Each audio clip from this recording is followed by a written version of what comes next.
In this video, we're going to put together the code that's responsible for enabling and disabling the display name and email text fields.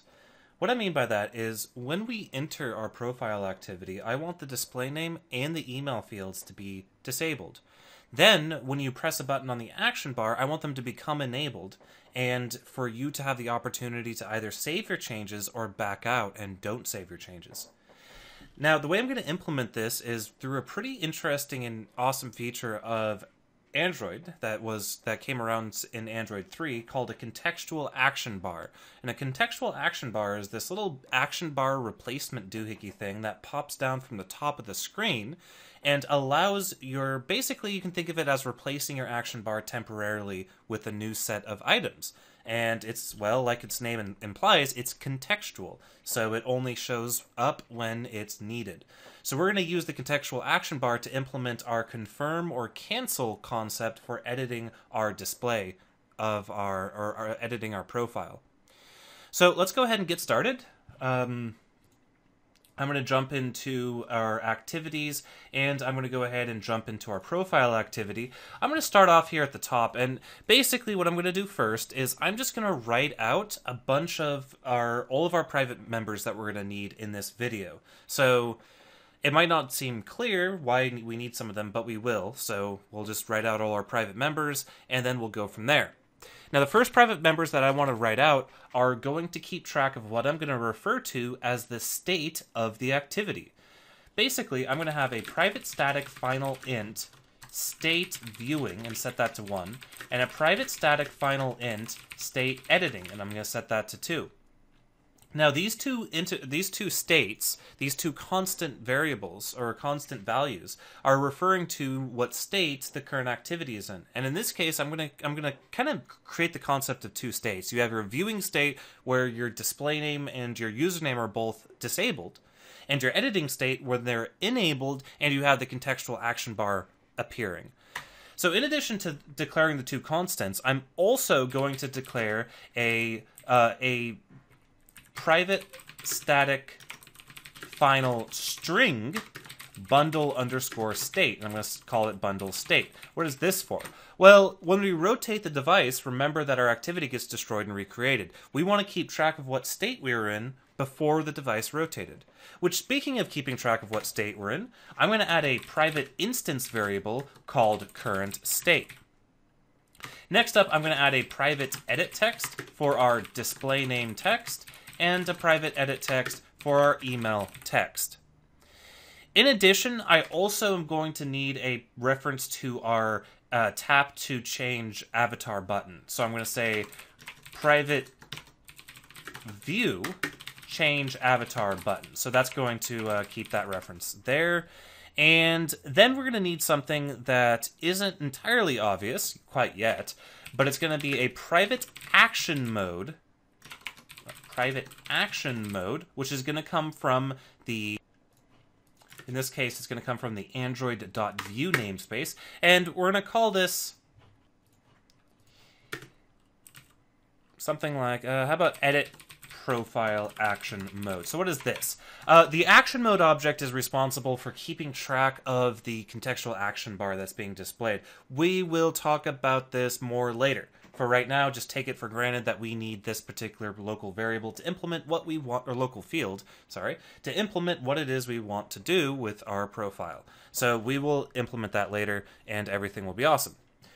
Okay, so now what I'm going to do here is, first of all, now that I need a reference to my change avatar button, remember that code I wrote that says find view by ID, RID, activity profile change avatar? What I'm going to do is I'm going to go ahead and say change avatar button equals find view by ID r.id change avatar, and I'm writing this code immediately underneath the code that gets the avatar progress frame.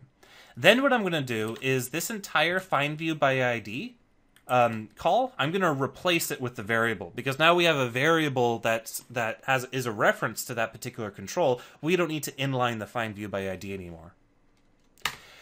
Next up, I'm going to get a reference to our display name text. So display name text equals edit text find view by ID r.id display name, so activity profile display name, and of course we'll need our email text as well. So edit text, find view by id, r.id email, which is going to be activity profile email. So now we have a reference to all the controls that we need. Now what I'm going to do is, let's remove that blank line there, so kind of group our things together. Now, at the end of on-bureau create, I'm going to say get support action bar dot set type. Well, actually, before I do that, I'm going to say user equals user equals application get auth get user. So I'm going to get a reference to our user. Then I'm going to say get support action bar dot set title, and I'm going to pass in user dot get display name. So we're setting the title of our toolbar to the display name of the user. What we're also going to do is we're also going to say display name text dot set text and set that to user get display name. So we're setting the edit text for our display name to what the user is, and then our email text set text user dot get email for that. The final thing I'm going to do is I'm going to invoke a method that hasn't been created yet. I'm going to say change state, and I'm going to pass in state viewing. So what's going on here? Well, you know the whole thing I was talking about states, how we're going to be either in state viewing or state editing? The change state method is going to be the method that's responsible for switching between viewing and editing modes. So that's why we're invoking that method, and we're doing it there because the default state is going to be state viewing. So yeah, now that we've done that, now we can go ahead and add in our action bar options menu for our profile activity. So to do that, of course, we're going to need to implement the on create options menu and the on options item selected methods. I'm going to do that all the way down here at the bottom, just to kind of keep our profile code kind of clumped together. And so down here, I'll write the code responsible for switching states. So I'm going to say override public boolean on create options menu. Of course, it's going to receive a menu parameter. And I'm going to say get menu inflator dot inflate r dot menu dot activity underscore profile. And then, of course, pass in menu as the second argument. And then we're going to return true because we did something to this menu. Now let's go ahead and implement our menu real fast, just because this won't take, this will only take a second. I'm going to put my keyboard cursor here on the red, hit Alt Enter to auto-generate that that menu resource for me, and I'm going to add one item in here. And the item is going to have an ID of activity profile menu edit. It's going to have an icon of drawable IC action edit. It's going to have a title of edit, and it's going to have an app : show as action set to always. And now that I've done that, of course, I can hit Alt Enter to import that XML namespace up at the top and have it auto-populated to the correct value. So now if I were to change my preview theme to material, you see now we have our edit button. All right, so that's our menu, pretty straightforward. Now let's jump back into profile activity, and let's go ahead and implement our on options item selected method. So I'm going to say override public boolean on options item selected menu item item. And then in here, I'm going to say int item ID equals item.get item ID. Then I'm going to say if item ID equals r.id.menu edit, so activity profile menu edit, then change state editing. And of course, in this case, we'll return true, but the default case will return false to indicate that we didn't handle this options menu item, but return true if we did. All right, so that is basically our on options item selected. So now all we really need to do at this point is implement our change state method as well as our contextual action bar. So I guess let's go ahead and get started. I'm going to go ahead and write a private void change state int state method. And the first thing I'm going to do here is I'm going to say if state equals current state. If we're switching to the state we currently are, then just return. Then I'm going to say current state equals state. And then I'm going to say if state equals state viewing, do one thing. And I'm going to create an else if state equals state editing, do another thing. and then I'm going to create an else throw new runtime exception, or argument exception, a legal argument exception, sure, invalid state. Okay, so now our change state method is kind of stubbed out. We have two main conditions that we want to implement. One that if we're on the state viewing and one if we're on the state editing. So for the state viewing, what we're going to do is we're going to say display name text set enabled false, email text set enabled false, and edit avatar or edit profile or sorry, avatar change avatar button dot set in, or set visible in this case, view dot visible. And then we got to do something a little bit weird. I'm going to say if our edit action mode does not equal null, then edit profile action mode dot finish and edit profile action mode equals null. So what am I doing here? I'm saying if we ever do a change state into viewing, dismiss our contextual action bar. So get rid of the additional action bar that'll pop in for the top by telling our action mode to finish, by invoking that finish method. Okay, so let's go ahead and do state editing now. State editing is basically mostly going to be the opposite. So I'm going to say display name text set enabled is true, email text set enabled is true, change avatar button dot set visibility, visibility.gone. And the last thing we need to do is just like view.gone. Sorry about that. Last thing we need to do is also going to be a little weird. This is how you enter a contextual action bar or action mode. You say, I'm going to say edit profile action mode equals toolbar dot set or start action mode, and then I'm going to pass in a new instantiation of an object, and this object I'm going to call edit profile action callback. So this class has not been created yet, but before we create it, let's talk about what's going on here. In order to start a contextual action bar, all you have to do is tell the toolbar to start an action mode, and then you pass in an instantiation of a callback interface. You saw that parameter, right? Callback. So if you pass in an instantiation of the callback interface into start action mode, it will start the action mode. And it'll also return the action mode itself, which will allow us to finish it when we're done with the change state, as you see right there. Okay, so now what we need to do is we need to go ahead and implement our callback, basically. So what is our callback? Our callback object, our callback class, is what describes the contextual action bar.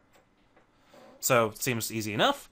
Let's go ahead and write a private class edit profile action callback. Now I'm not making this static, so it will be an inner class, and I'm going to have it implement action mode dot callback. Then, because we're implementing this interface, we need to make sure that we implement all its members. So I'm going to hit Alt Enter, Enter, Enter. And now you see the list of all the members that we need to implement. So we have on create action mode when the action mode is, well, created. Notice how it passes in a menu. See, that's really cool. It passes in this menu. The menu is going to be the menu options that display on the contextual action bar. Then we have on prepare action mode, which is equivalent to the on prepare options menu in the activity. We have on action item clicked, which is equivalent to our on options item selected method.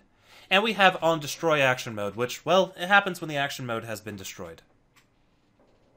So, yeah, let's go ahead and implement this. Let's start off with the onCreate action mode. The onCreate action mode, I'm going to go ahead and inflate a new menu. I'm going to say get menu inflator, which this get menu inflator method, by the way, is coming from the activity, the parent activity object. I'm going to say inflate, and I'm going to pass in r.menu.activity profile, and then I'm going to pass in underscore edit, and then I'll pass in menu as a second parameter. And then I'm going to go ahead and say return true to indicate that we created a menu. So remember, this on create action mode is very similar to our on options created thing method. So now let's go ahead and implement this menu really quickly. So I'm going to hit Alt Enter, Enter, And this menu is menu is only going to have one item in it, and it's going to be the item, the check bar, the check mark, the item that indicates that we are done and we want to commit our changes, because the cancel button always appears by default in the contextual action bar. We'll see that in a second. So what I'm going to do is I'm going to create an item. I'm going to give it an ID of +ID / activity profile edit, and then we'll say menu done. I'll give it a title of save.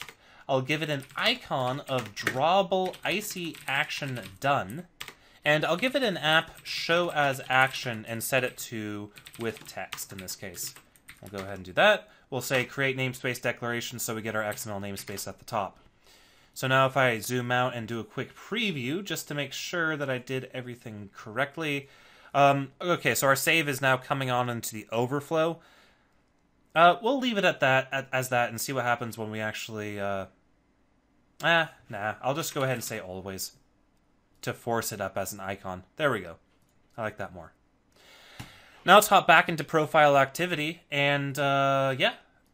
Our on prepare actions mode, we don't need to worry about. And our on action item clicked. Now we do need to worry about this. This is where we would actually be performing our logic for committing our new display name and our new email. What I'm going to do here instead, however, is I'm going to go ahead and say int item ID equals item get ID. And I'm going to say if item ID equals r.id activity profile, and we'll pass in edit menu done. And then I'm going to say, I'll put in the to-do, and I'll say send request to update display name and email once we get our backend logic in place. But for now, what I'm going to do is I'm going to say user equals application.getAuth.getUser, user set display name text dot get text, and then I'll say user dot get text dot toString. I mean user set email, and I'll set the email to email text get text toString, and then I'll go ahead and I'll do the same thing. Well, no, in this case I don't need to worry about that because our edit text themselves have already changed their values to whatever the user typed in. So now what I can do is I can simply say return true, and I can, well, before I return true, I'm going to change state back to state viewing. So when we hit done, we'll change state back to viewing, and everything will be awesome. Alrighty, so now what I want to do is let's go ahead and implement our onDestroy action mode. That's going to be pretty straightforward. All I'm going to do is I'm say if current state does not equal state viewing, then change state to state viewing. So what this means is when we hit the cancel button on the contextual action bar, it will then change back into state viewing. And that's it. Let's go ahead and hit play and see if this works.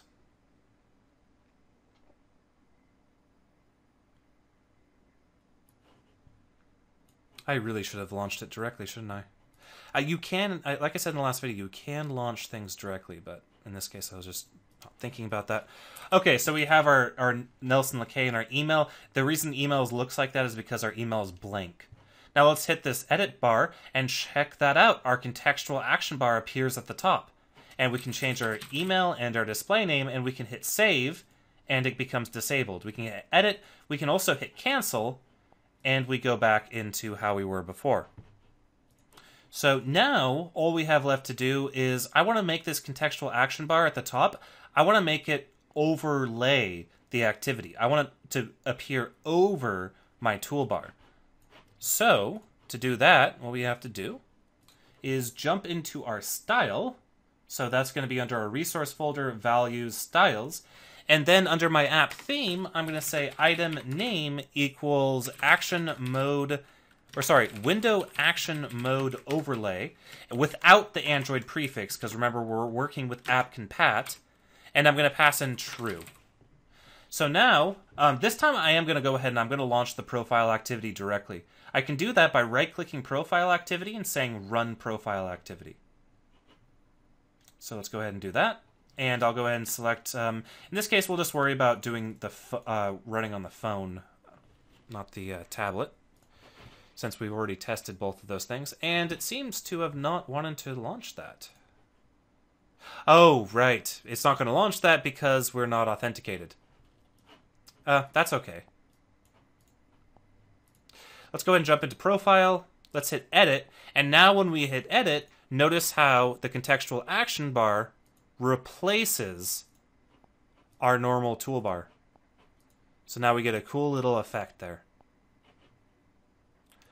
All right, I think that pretty much wraps up what I wanted to do here. There is one thing, actually. I just remembered. I wanted to do this. I wanted to say this to last. Now that you guys can see what a contextual action bar is and does, watch what happens when I do this. I'm going to hit Edit, and then I'm going to rotate the device. Now, here's a problem. Our contextual action bar disappears. So let's go ahead and fix that. What I'm going to do here, it's going to be a pretty simple fix. All I have to do is jump into Profile Activity, and I'm going to implement the onSaved state. So remember that method that's invoked when we save the state, the instant state of the activity when the activity is about to be destroyed? I'm going to implement that.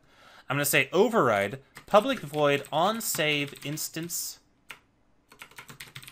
state bundle saved state, and then I'm going to invoke the super method first, onSave instance state, passing in save state, and then I'm going to pass in save state dot put int, and I'm going to pass in bundle state, comma current state.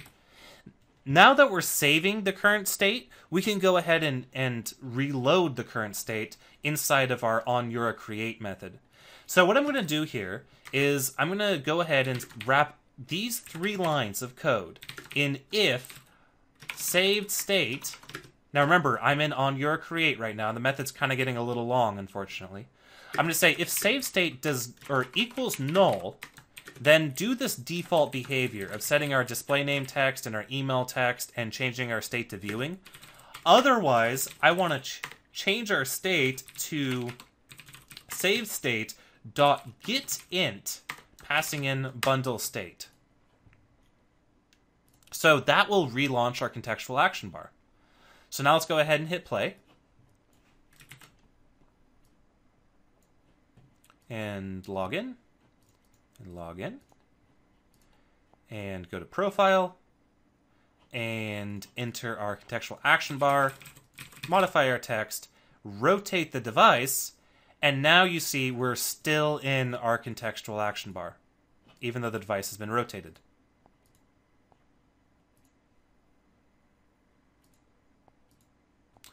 All right, so I think that wraps up what I wanted to do in this video with the profile. And we'll see you guys in the next